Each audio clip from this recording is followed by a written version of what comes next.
तो इस वीडियो में हम अपने 40 नंबर क्वेश्चन को सॉल्व करेंगे और इस क्वेश्चन में ये कहते हैं कि right a function called make album that builds a object describing a music album.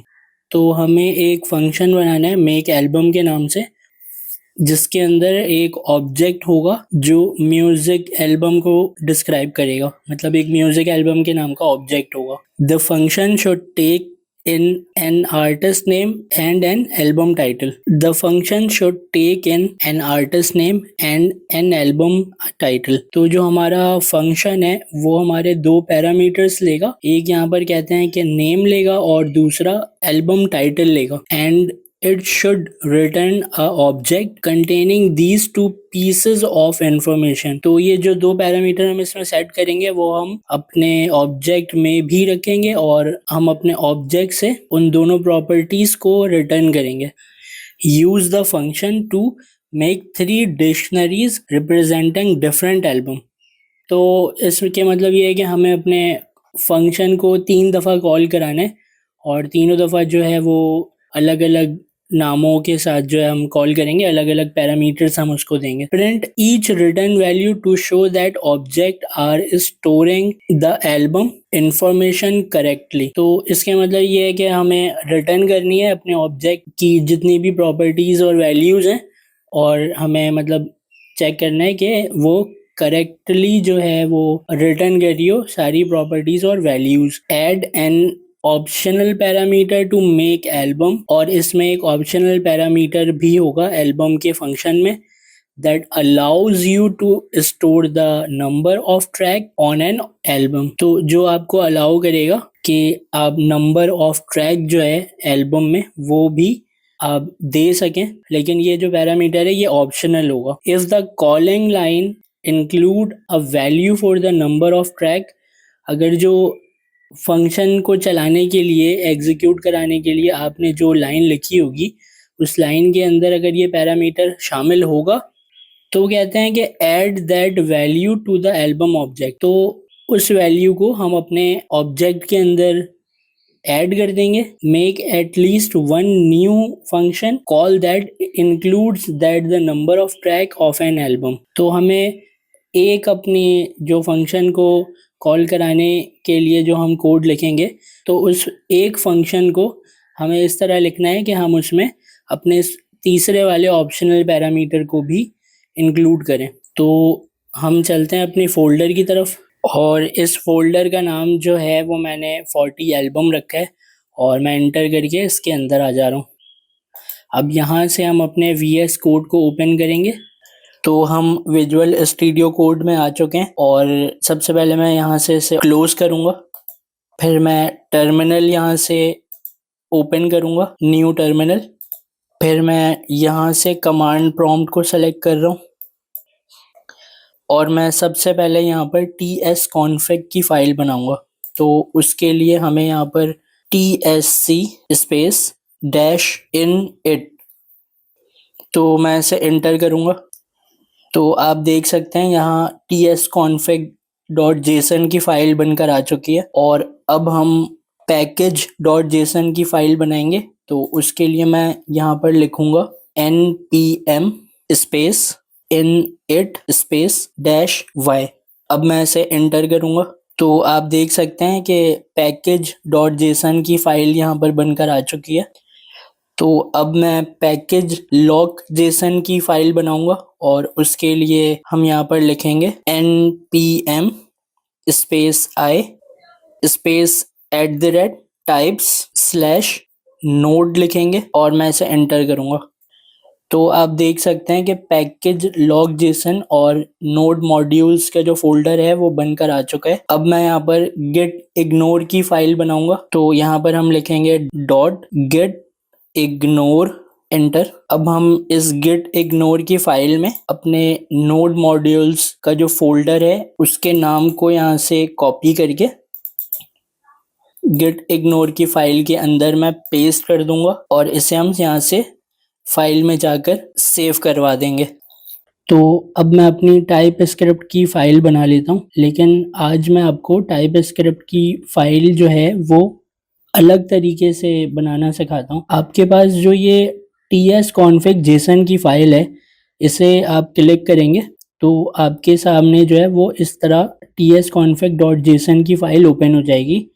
और जब आप इसके नीचे आते हैं और आपको लाइन नंबर 29 के अंदर ये रूट डायरेक्टरी मिलती है, तो आपने करना ये है कि इस रूट डायरेक्टरी को यहाँ से सेलेक्ट करके और अनकमेंट करना है।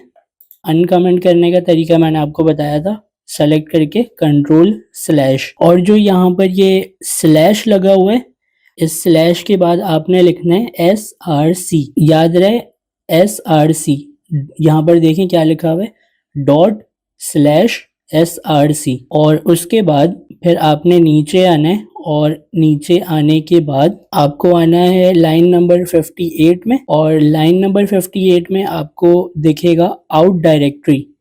तो ये जो आउट डायरेक्टरी है इसे आपको सेलेक्ट करना है, और सेलेक्ट करने के बाद आपको कंट्रोल/ दबाकर इसे अनकमेंट करना है, और ./ के बाद आपको यहाँ पर लिखना है DIST।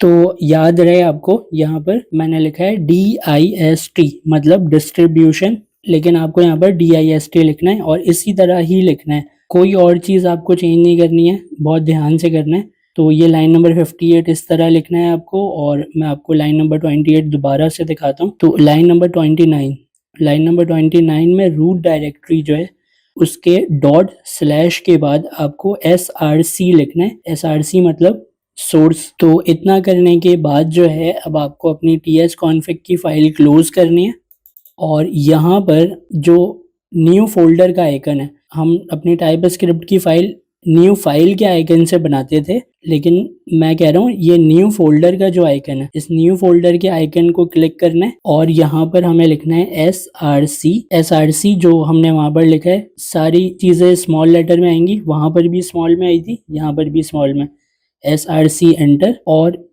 इस फाइल को हम ओपन करेंगे क्लिक करके, तो आप देख सकते हैं इसका एरो चेंज हो चुका है। और यहाँ से मैं इस src के फोल्डर पर राइट क्लिक करूँगा तो मेरे पास न्यू फाइल का ऑप्शन आएगा, तो मैं न्यू फाइल को यहाँ से सेलेक्ट कर रहा हूँ, और इसके अंदर मैं लिखूंगा अपनी टाइपस्क्रिप्ट की फ़ाइल का नाम। तो मैं अपनी टाइपस्क्रिप्ट की फ़ाइल का नाम जो है वो एल्बम रख रहा हूँ, और .ts लगाकर इसे टाइपस्क्रिप्ट की फ़ाइल बना दे रहा हूँ। अब मैं अपने टाइपस्क्रिप्ट की फ़ाइल में आ जाता हूँ, और यहाँ पर मैंने अपने क्वेश्चन को पेस्ट कर लिया है, और अब मैं अपने इस क्वेश्चन को कमेंट कर देता हूँ। तो ये जो क्वेश्चन है इसमें हमें सारी डिटेल्स दी हुई हैं उन्होंने, हमें बस लाइन बाय लाइन इसको फॉलो करना है, और फॉलो करते हुए हम अपने फंक्शन जो है उसको बनाएंगे। सबसे पहले ये कहते हैं कि right a function called make album, तो हम एक फंक्शन बना लेते हैं। इस लाइन को मैं कॉपी कर लेता हूँ और स्टेप बाय स्टेप जो है ना हम उसको फॉलो करते जाएंगे। तो ये हमसे कहते हैं सबसे पहले कि यहाँ पर एक फंक्शन बनाना है। तो फंक्शन बनाने के लिए आपको पता है हमें लिखना पड़ता है यहाँ पर फंक्शन। तो फंक्शन लिख लेता हूँ यहाँ पर मैं, और फंक्शन के बाद इन्होंने हमें सजेस्ट किया है कि हम मेक एल्बम रखें उसका नाम। तो हमने मेक एल्बम रखा है फंक्शन का नाम, और उसको हम पेरेंथेसिस लगाएंगे। तो पेरेंथेसिस के अंदर जो है आपको पता है हम पैरामीटर्स पास करते हैं, लेकिन हम अपने क्वेश्चन को फॉलो करते हुए देखते हैं ये क्या कह रहे हैं, that builds a object describing a music album. तो ये कह रहे हैं कि फंक्शन पहले बना लो, और फंक्शन बनाने के बाद उसके अंदर एक ऑब्जेक्ट बनाना है हमें। तो फंक्शन मेक एल्बम जो है उसको हमने बना लिया है। अब यहाँ पर उसके हम कर्ली ब्रेसेस लगाते हैं। कर्ली ब्रेसेस के अंदर हमें यहाँ पर बनाना है अपना एक ऑब्जेक्ट। तो मैं थोड़ा स्पेस दे देता हूँ, और जो हमारा ऑब्जेक्ट है हम उसे बनाएंगे। तो ऑब्जेक्ट को बनाने के लिए हमें यहाँ पर लिखना पड़ता है लेट या फिर कॉन्स्ट। तो मैं यहाँ पर कॉन्स्ट का यूज़ कर रहा हूँ, और यहाँ पर मैं लिखूँगा अपने ऑब्जेक्ट का नाम। तो जो मेरे ऑब्जेक्ट का नाम है वो उसको मैं एल्बम रख रहा हूँ। एल्बम के नाम से मैं एक ऑब्जेक्ट बना रहा हूँ, और यहाँ पर मैं डिफ़ाइन करूँगा इसके डाटा टाइप को। तो डाटा टाइप को डिफ़ाइन करने का ऑब्जेक्ट के अंदर तरीका ये है कि हम यहाँ पर कॉलन लगाते हैं, और कॉलन के बाद हम लगाते हैं अपने कर्ली ब्रेसेस को।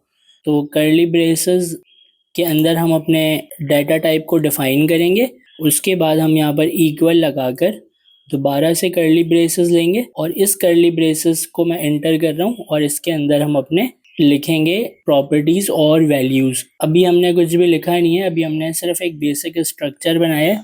तो हम अपने क्वेश्चन को पढ़ते हैं और ये कह रहे हैं कि the function should take in an artist name and an album title. तो जो हमारा फंक्शन है वो दो पैरामीटर लेगा। एक कहते हैं कि आर्टिस्ट का जो नाम है वो लेगा।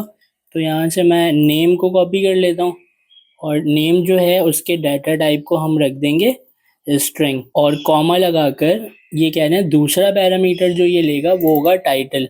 तो हम यहाँ पर टाइटल को लिखकर और यहाँ पर कॉलन लगाकर इसकी डाटा टाइप बता देंगे कि भाई टाइटल जो है वो भी हमारी स्ट्रिंग होगी। तो हमने अपने फंक्शन के अंदर दो पैरामीटर सेट कर लिए। एक हमने नेम का पैरामीटर सेट कर लिया, दूसरा हमने टाइटल का पैरामीटर सेट कर लिया। अब ये आगे कहते हैं कि it should return a object containing these two pieces of information. ये जो कह रहे हैं कि हमारा जो ये दो पैरामीटर है नेम और टाइटल वाला, ये दोनों जो हमारे इंफॉर्मेशन ज़ाहिर है बाहर से आएंगे। जब हम इस अपने फंक्शन को कॉल करवाएंगे तो ज़ाहिर है हम दो आर्ग्यूमेंट पास करेंगे और उस आर्ग्यूमेंट को हम यहाँ पर अपने इन दोनों पैरामीटर्स के अंदर रिसीव करेंगे। तो ये कहते हैं कि ये हमारा जो फंक्शन है ना वो वैल्यू रिटर्न करे और रिटर्न में जो है वो हमारे इस नेम और टाइटल को रिटर्न करे। तो उसके लिए हमें इसमें लिखना पड़ेगा नेम और टाइटल। तो क्योंकि हमें पता है कि हमारे ऑब्जेक्ट के अंदर क्या चीज़ें लिखनी है हमें, तो हम एक काम ये करेंगे कि मैं यहाँ से अपने पैरामीटर के नाम को कॉपी करके और इसके डाटा टाइप को भी कॉपी करके यहाँ पर मैं लिख लूँगा और मैं यहाँ पर मैं कॉमा लगाकर और अपने इस टाइटल को भी कॉपी कर लूँगा और यहाँ पर मैं पेस्ट कर लूँगा। तो मैं एक काम ये कर रहा हूँ कि ये जो मैंने नेम लिखा है ना, ये जो नेम है इस नेम को मैं यहाँ आर्टिस्ट लिखना चाह रहा हूँ। बेसिकली अगर हम आर्टिस्ट लिखेंगे तो हमें ज़्यादा बेहतर समझ में आएगा कि ये आर्टिस्ट का नाम यहाँ से रिटर्न होना चाहिए और टाइटल जो है वो फिर टाइटल ही होगा, जो भी उसका टाइटल होगा वो टाइटल में आ जाएगा। तो अब हमें ये करना है कि ये जो दो इन्फॉर्मेशन हमें मिली है उसके डाटा टाइप को हमने डिफाइन कर दिया और यहाँ पर एल्बम के अंदर हमें अपनी की वैल्यू पेयर्स बनानी है। तो की वैल्यू पेयर्स में हमारे पास क्या चीज़ बनेगी, हमारे इस क्वेश्चन में रिक्वायरमेंट ये है कि ऑब्जेक्ट के अंदर से आर्टिस्ट का नाम और टाइटल दोनों रिटर्न होना चाहिए। तो ऑब्वियसली हमारा जो वो है प्रॉपर्टी और उसकी वैल्यू वो भी यही बनेगी। तो हम अपने पहले प्रॉपर्टी को लिख लेते हैं आर्टिस्ट। मैं एक स्पेस दे देता हूँ ताकि आपको नज़र आए, आर्टिस्ट और कॉलन लगाकर हम यहाँ पर लिख देंगे इसकी जो वैल्यू है, इसकी वैल्यू क्या होगी, इसकी वैल्यू भी आर्टिस्ट होगी क्योंकि ये वाला जो आर्टिस्ट है उसके अंदर जो भी वैल्यू आएगी वो हमारे इस वैल्यू के अंदर भी आएगी। तो मैं यहाँ से कॉमा लगाकर एंटर करता हूँ और उसके बाद फिर मैं अपने इस टाइटल को कॉपी करूँगा। तो मैं अपनी प्रॉपर्टी का नाम टाइटल रख रहा हूँ और मैं इसकी जो वैल्यू है वो भी टाइटल ही दे रहा हूँ। उसकी वजह ये है कि जो टाइटल हमारे इसमें आएगा वो टाइटल हमारे इसमें भी आएगा। तो ये कहते हैं कि it should return a object these two pieces of information. तो हमारे पास ये दोनों इन्फॉर्मेशन की वैल्यू पेयर्स के शक्ल में आ चुकी है। अब हमें अपने इस फंक्शन के अंदर रहते हुए ही अपने इस एल्बम को रिटर्न करना है। तो हम यहाँ पर लिखेंगे रिटर्न और रिटर्न के बाद हम यहाँ पर अपने इस एल्बम के नाम को कॉपी करके यहाँ रख देंगे और सेमीकोलन लगा देंगे। तो अब हमारा जो ये रिटर्न कीवर्ड है वो हमारे इस पूरे एल्बम के ऑब्जेक्ट को ही रिटर्न कर देगा जब भी हमारा ये फंक्शन कॉल होगा। तो ये कहते हैं कि use the function to make 3 dictionaries representing different album. तो ये कह रहे हैं 3 दफ़ा जो है हमें इस फंक्शन को कॉल कराना है, लेकिन हम कॉलिंग का जो भी प्रोसेस है वो एंड में करेंगे। आगे देखते हैं ये क्या कह रहे हैं। Print each return value to show that object are storing the album information correctly. तो रिटर्न तो हमने करा दिया है और ये जब रिटर्न वाली वैल्यू हमारे फंक्शन के कॉलिंग को वापस जाएगी तो उसको हम एक वेरिएबल में स्टोर करा के console.log करा लेंगे। अगर आपको अभी ये समझ में नहीं आई तो जब हम कराएंगे आपको समझ आ जाएगा। तो आगे हम पढ़ते हैं। आगे ये कहते हैं कि add an optional parameter to make album function. तो ऑप्शनल पैरामीटर हमें देना है अपने फंक्शन के अंदर। ऑप्शनल पैरामीटर जो है वो ये होता है, आपको मैं बताऊं कि जैसे कि 2 पैरामीटर्स हमने यहाँ पर लिखे हुए हैं और जब हम इस फंक्शन को कॉल कराएंगे तो हमें लाजमी ये 2 पैरामीटर्स पास करने पड़ेंगे। उसकी वजह ये है कि हमने इसमें डिफ़ॉल्ट वैल्यू कोई सेट नहीं कराई है, तो हमें लाजमी 2 आर्ग्यूमेंट अपने पास करने पड़ेंगे जब हम अपने फंक्शन को कॉल कराएंगे। लेकिन ऑप्शनल पैरामीटर ये होता है कि ऑप्शनल पैरामीटर को हम पास करें या फिर ना करें, हमारा फंक्शन जो है वो कॉल हो जाता है। अगर आप दे देंगे तो बहुत अच्छी बात है, नहीं देंगे तो वो उसके बिना भी फंक्शन को चला देगा। तो हम अपने ऑप्शनल पैरामीटर को किस तरह लिखते हैं वो हम देखेंगे। हम अपने पैरामीटर में आते हैं और यहाँ पर मैं कॉमा लगाकर आगे इसके लिखता हूँ ऑप्शनल पैरामीटर। लेकिन ऑप्शनल पैरामीटर किस नाम से होगा वो इन्होंने बताया है कि that allows you to store the number of track on the album.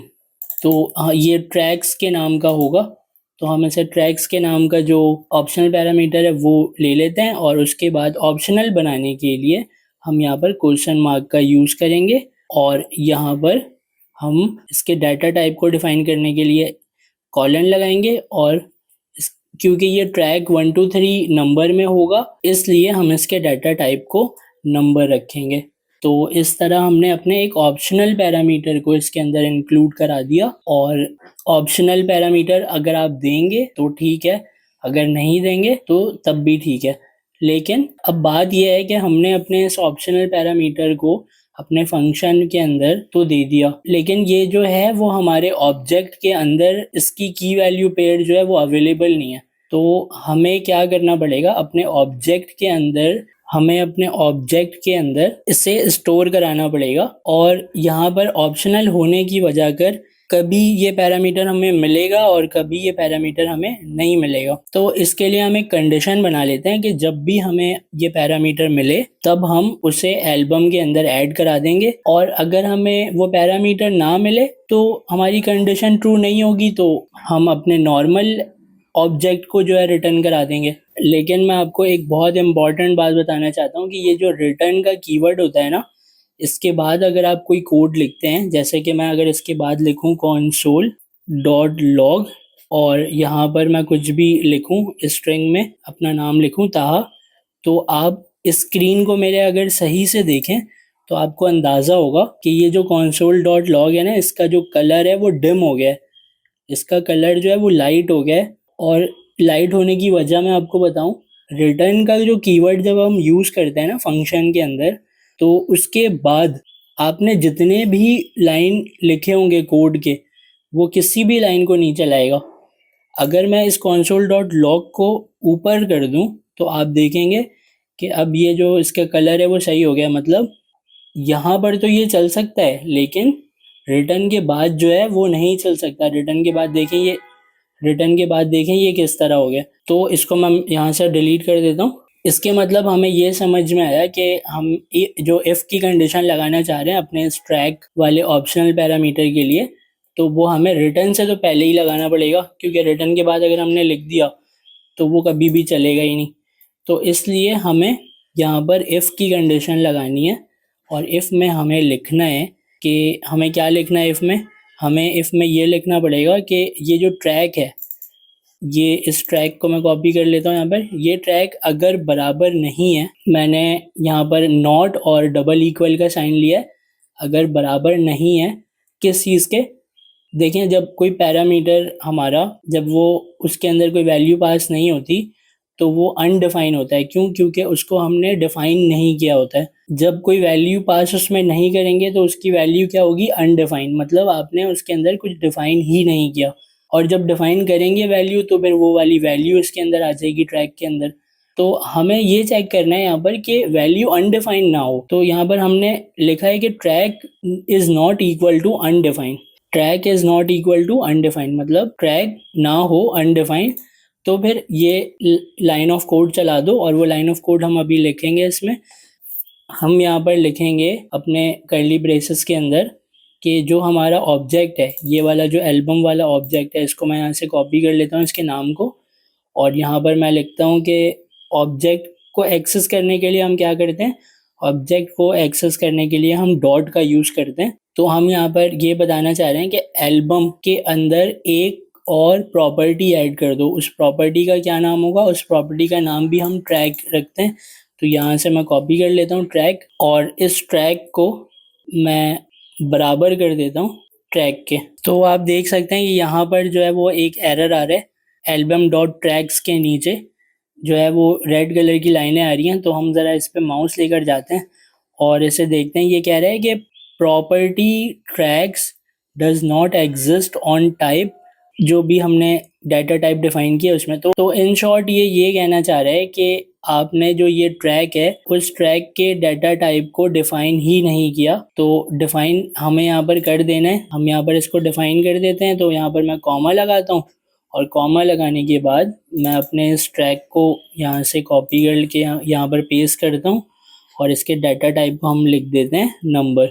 तो आप देख सकते हैं वहाँ जो एरर आ रहा था वो एरर रिमूव हो चुका है, लेकिन अब जो नया एरर है वो हमारे इस एल्बम वाले ऑब्जेक्ट के ऊपर आ चुका है। तो यहाँ पर रेड लाइनें आ रही हैं। हम देखते हैं कि ये क्या कह रहा है।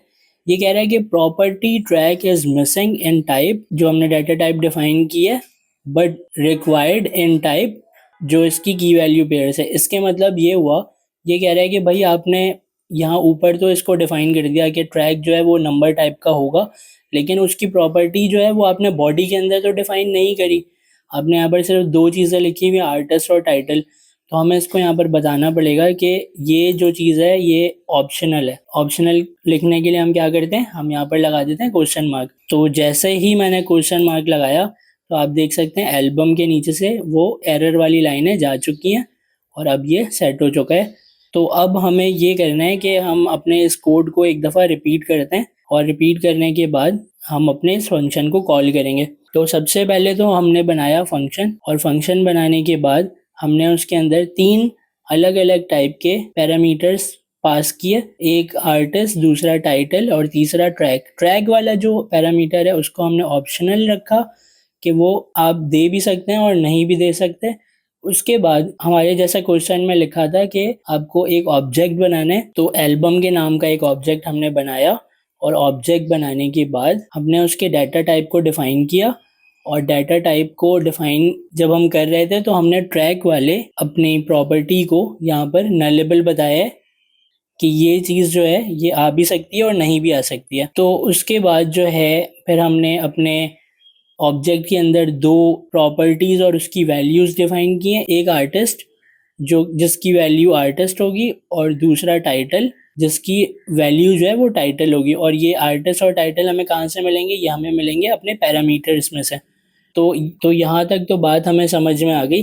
अब हमने क्या किया कि एक इफ़ कंडीशन लगाई, और उस इफ़ कंडीशन में हमने बोला कि अगर जो हमारा ट्रैक का पैरामीटर है अगर वो अनडिफाइंड ना हो, मतलब अगर वो खाली ना हो, उसमें कोई वैल्यू आए, तो फिर अंदर वाला जो कोड है वो चल जाए, जिसमें हमने ऑब्जेक्ट को एक्सेस किया, ऑब्जेक्ट का नाम लिखकर, फिर हमने डॉट लगाकर उसमें ट्रैक को ऐड किया, और उस ट्रैक को हमने उसकी वैल्यू ट्रैक सेट कर दी, जो कि हमें कहाँ से मिलेगी? हमारे पैरामीटर में से।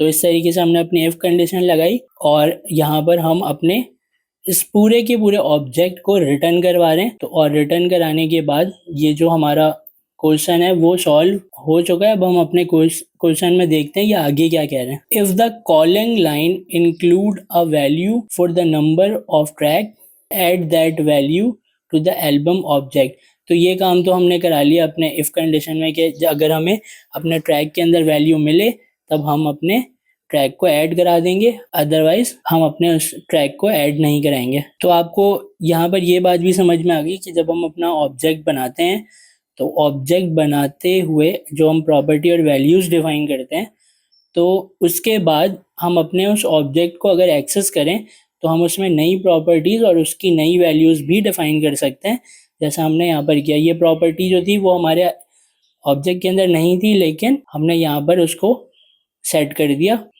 तो वो अब ऑब्जेक्ट के अंदर जब हमारी कंडीशन पूरी हो जाएगी तो वो हमारे ऑब्जेक्ट के अंदर खुद ब खुद आ जाएगी।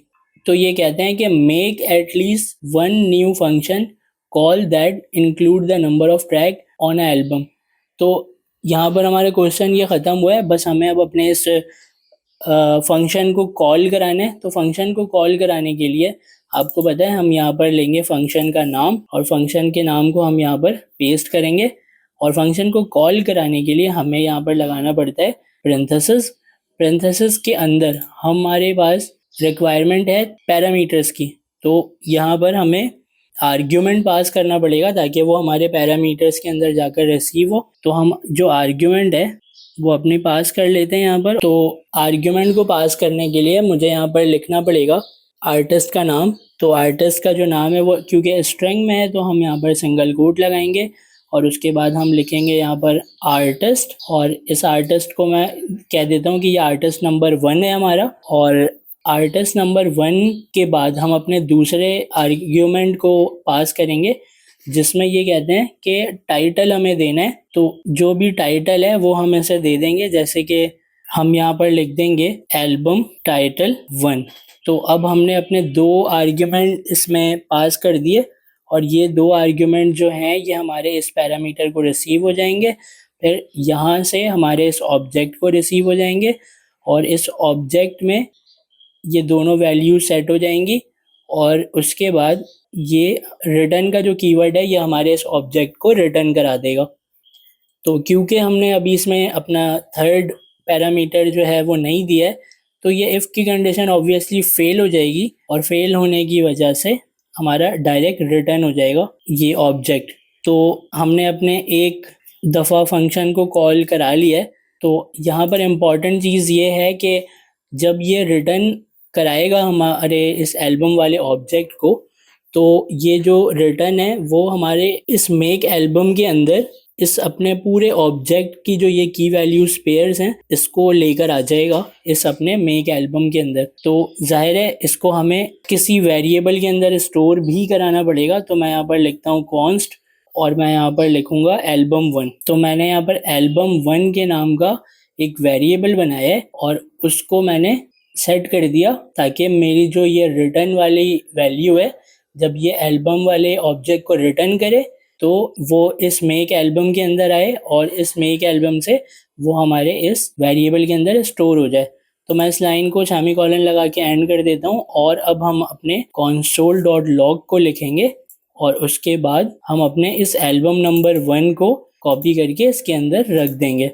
उससे क्या होगा कि जो भी वैल्यू इसके अंदर रिटर्न होकर आई है इस एल्बम 1 में उसे हम console.log करा देंगे। तो मैं चाहता हूँ कि मैं इस कोड को कॉपी कर लूँ और कॉपी करके मैं इसे एक और दफ़ा पेस्ट कर लूँ और इसकी जो वैल्यूज़ हैं उन वैल्यूज़ को हम चेंज कर देते हैं। तो हमें ये करना होगा कि यहाँ पर हम एल्बम 2 कर देते हैं, यहाँ पर हम आर्टिस्ट को 2 कर देते हैं और एल्बम टाइटल को भी 2 कर देते हैं और यहाँ पर जो हमने console.log के अंदर लिखा है उसे भी हम 2 कर देते हैं। तो यहाँ पर हमने 2 दफ़ा अपने फंक्शन को कॉल करा लिया।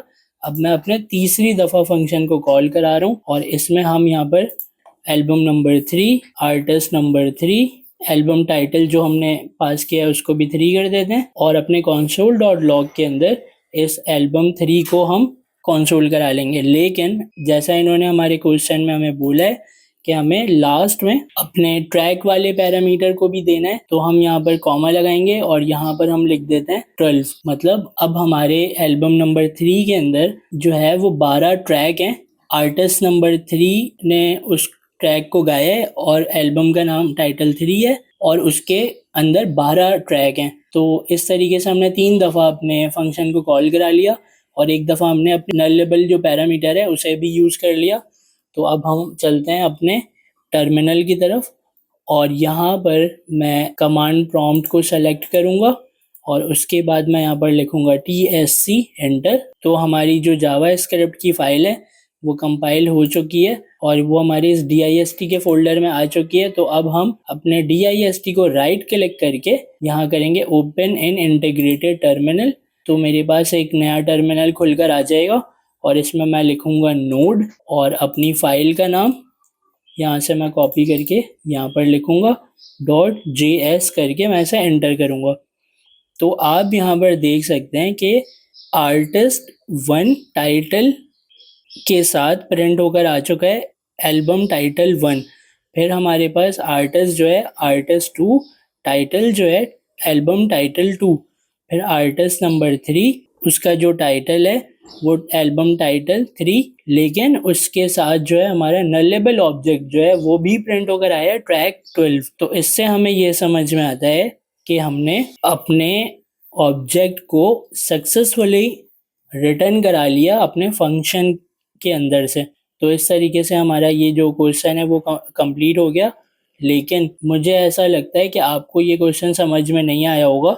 तो अगर ये नहीं आया है आपको समझ में तो इस वीडियो को दोबारा से देखें, वरना आप डिस्क्रिप्शन में ग्रुप है उसके अंदर आ जाएं। और अगर आप ग्रुप को डिस्क्रिप्शन में से एक्सेस नहीं कर पा रहे तो मेरा पर्सनल नंबर भी है वहाँ पर, आप उस पर मुझे व्हाट्सएप करें तो मैं आपको खुद ऐड कर दूंगा। लेकिन इस कोड को आप समझें और समझने की कोशिश करें। ये बहुत सिंपल है, इसमें हमने कुछ भी नहीं किया, एक फंक्शन बनाया है और उस फंक्शन के अंदर हमने एक ऑब्जेक्ट बनाया है और उस ऑब्जेक्ट के अंदर हमने एक नलेबल पैरामीटर भी सेट किया है। तो इतना भी मुश्किल नहीं है, आप इस वीडियो को दोबारा से देखेंगे तो आपको ये लाजमी समझ आ जाएगा। Thank you.